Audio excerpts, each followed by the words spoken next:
وَكُلُوا وَاشْرَبُوا، اب سحری کا حکم آ گیا،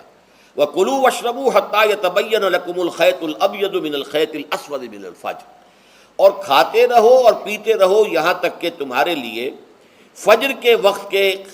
اعتبار سے سفید ڈوری سیاہ ڈوری سے بالکل علیحدہ ہو جائے۔ اصل میں اس کو بعض صحابہ نے تو سمجھا کہ یہ لغوی معنی اس کے لیے کہ آپ اپنے تکیے میں ایک سفید دھاگا رکھ لیا اور ایک کالا رکھ لیا، اور دیکھتے رہتے تھے جب یہ سفید اور کالا علیحدہ علیحدہ نظر آنے لگے تو پھر روزے کا رکھنے کا وقت شروع ہو چکا اور اب کھانا پینا بند کر دیا جائے۔ فرمایا گیا یہ مراد نہیں ہے، یہ جب پاؤں پھٹتی ہے تو اس کے اندر ایک سفید سی لکیر جو ہے افق کے اوپر آتی ہے، یہ ہے مراد، کہ وہ جو سفید لکیر ہے وہ ظاہر ہو جائے اور وہ رات کے اختتام کا گویا کہ ایک اعلان اور علم بن جائے۔ تو وَكُلُوا وَاشْرَبُوا، اب اس کی جو ہے بڑی تاکید کی گئی ہے، تَسَحَّرُوا فَإِنَّ فِي السَّحُورِ بَرَكَةٌ، سحری ضرور کیا کرو، اور یہ در حقیقت برکت کا ذریعہ ہے۔ یہ بھی آپ نے فرمایا ہمارے اور یہود کے روزے کے مابین جو فرق ہے وہ سحری ہے۔ یہ سحری چونکہ روزہ جو ہے وہ فجر سے لے کر اور غروب آفتاب تک ہے، طلوع آفتاب سے نہیں، فجر سے، جبکہ وہ سپیدہ سحر جس کو ہم کہتے ہیں نمودار ہو جائے۔ طلوع آفتاب کو ابھی 1.5 گھنٹے بعد ہوگا کہیں جا کر، لیکن اس وقت جو ہے روزہ شروع، غروب آفتاب پر ختم۔ اس حوالے سے اس سے پہلے کھانا پینا، اور اس میں بھی فرمایا گیا کہ بعض لوگ بہت زیادہ احتیاط کرتے وہ صحیح نہیں ہے، اس لیے کہ فجر کے لیے اذان جب دیتے تھے تو اس میں بعض حضرات ذرا جلدی کرتے تھے۔ حضور نے فرمایا کہ نہیں دیکھو یہ ذرا جلدی کر دیتے ہیں، اگر تم میں سے کسی کے ہاتھ میں پیالہ ہے ابھی وہ کچھ کھا رہا ہے اذان ہو گئی ہے تو وہ اپنا پیالہ پورا کر لے، اس میں بھی تشدد کی ضرورت نہیں، جیسے کہ اس سے پہلے ہم پڑھ چکے یسروا ولا تعسروا یرید اللہ بکم اليسر ولا یرید بکم العسر، اللہ تمہارے ساتھ آسانی چاہتا ہے، سختی نہیں چاہتا۔ تو اسی طرح فرمایا وَكُلُوا وَاشْرَبُوا حَتَّى يَتَبَيَّنَ لَكُمُ الْخَيْطُ الْأَبْيَضُ مِنَ الْخَيْطِ الْأَسْوَدِ مِنَ الْفَجْرِ ثُمَّ أَتِمُّوا الصِّيَامَ إِلَى اللَّيْلِ، پھر اب روزے کو پورا کرو رات تک۔ إِلَى اللَّيْلِ میں پھر بڑی بحثیں ہوئی ہیں، اس لفظ کی مناسبت سے اہل تشیع اس کے قائل ہیں کہ جب کہ خوب اندھیرا ہو جائے، لیکن اہل سنت کا اجماع ہے کہ غروب آفتاب اس سے مراد ہے، اس لیے کہ آغاز رات کا غروب آفتاب کے ساتھ ہے، اور اس میں بھی احادیث کے اندر آیا ہے کہ تعجیل کرنی چاہیے۔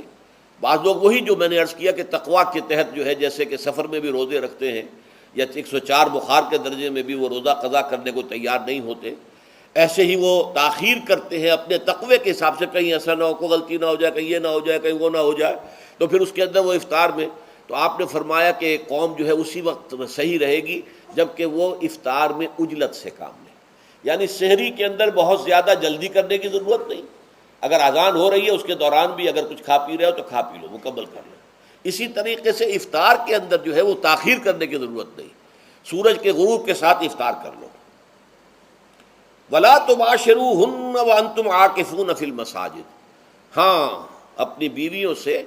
تم مباشرت نہ کرو، تعلق زن و شوق قائم نہ کرو جب کہ تم مسجدوں کے اندر معتکف ہو۔ یہ اعتکاف کا ذکر ہو گیا۔ رمضان کے آخری عشرے میں یہ اعتکاف جو مسنون ہے کہ 21ویں شب سے شروع ہو جائے گا، یعنی 20واں روزہ ختم ہوا اس کے ساتھ یہ اعتکاف شروع ہو گیا، اور پھر اعتکاف مسنون جو ہے وہ جب تک کہ چاند نظر نہ آ جائے شوال کا، عید کا، تو اس وقت تک یہ اعتکاف جاری رہے گا۔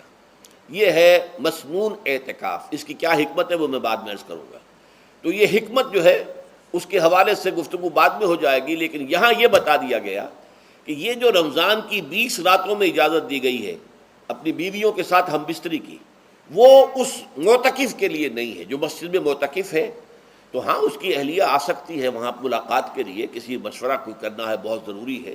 آ جائے، ملاقات ہو سکتی ہے، لیکن یہ کہ مباشرت نہیں ہو سکتی، وہ حرام ہے۔ یہ اللہ کی حدود ہیں، شریعت اسلامی کی یہ حدود ہیں، فلا تقربوها، تو ان کے قریب تک مت جاؤ۔ قرآن مجید میں اس اعتبار سے 2 انداز تعبیر ہے کہ اللہ کی حدود ہے فلا تعتدوها، یہ اللہ کی حدود ہیں، ان سے تجاوز نہ کرو، اس حد کو پھلانگ نہ جاؤ، اس حد سے آگے نہ گزر جاؤ۔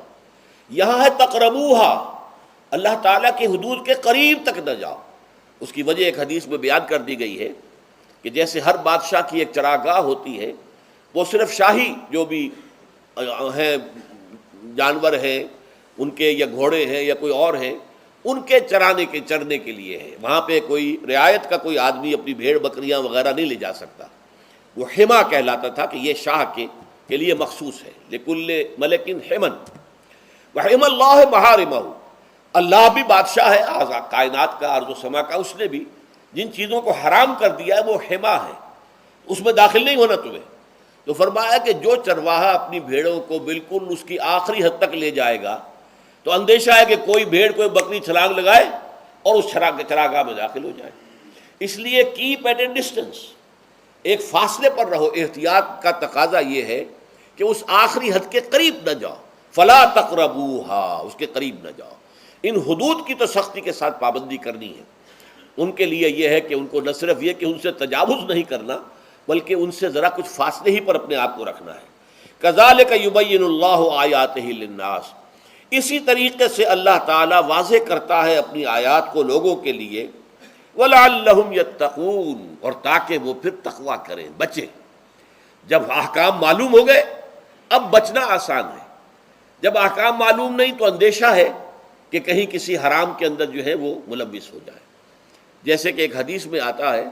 کہ الحلال بین والحرام بین وبینہما مشتبہات، حلال کیا ہے یہ بھی واضح ہے، حرام کیا ہے یہ بھی واضح ہے، البتہ ان دونوں کے مابین کچھ چیزیں ہوتی ہیں متشابہات، پتہ نہیں حلال ہے کہ حرام ہے، تو تم بچو، ان چیزوں سے بھی بچو، اس لیے کہ اس کے اندر حرام ہونے کا اندیشہ ہے نا، لہذا ان سے بھی بچو۔ جو صریحاً حلال ہے اسی پر اکتفا کرو، جن کے بارے میں تعین نہیں ہو پا رہا ہے کہ وہ حلال ہیں، البتہ یہ بھی ثابت نہیں ہو رہا ہے کہ وہ حرام ہیں، تو ان سے یہ تقویٰ کا تقاضا ہے۔ اگرچہ قانونی اعتبار سے یہ کہا جائے گا کہ وہ مباح ہے، جس شے کی حرمت کا ثبوت ہمیں کتاب اللہ اور سنت رسول سے نہ ملے وہ مباح ہے، لیکن یہ ہے کہ تقویٰ کا تقاضا یہ ہے، قانون کا تقاضا یہ کہ مباح کو آپ اختیار کریں گے تو آپ پر گرفت نہیں ہوگی، اس لیے کہ اس کی حرمت ثابت نہیں ہے، لیکن تقویٰ کا تقاضا یہ ہے کہ آپ صرف اس شے پر اکتفا کریں کہ جس کے حلال ہونے کے لیے ثبوت اور دلیل موجود ہے۔ تو یہ ہے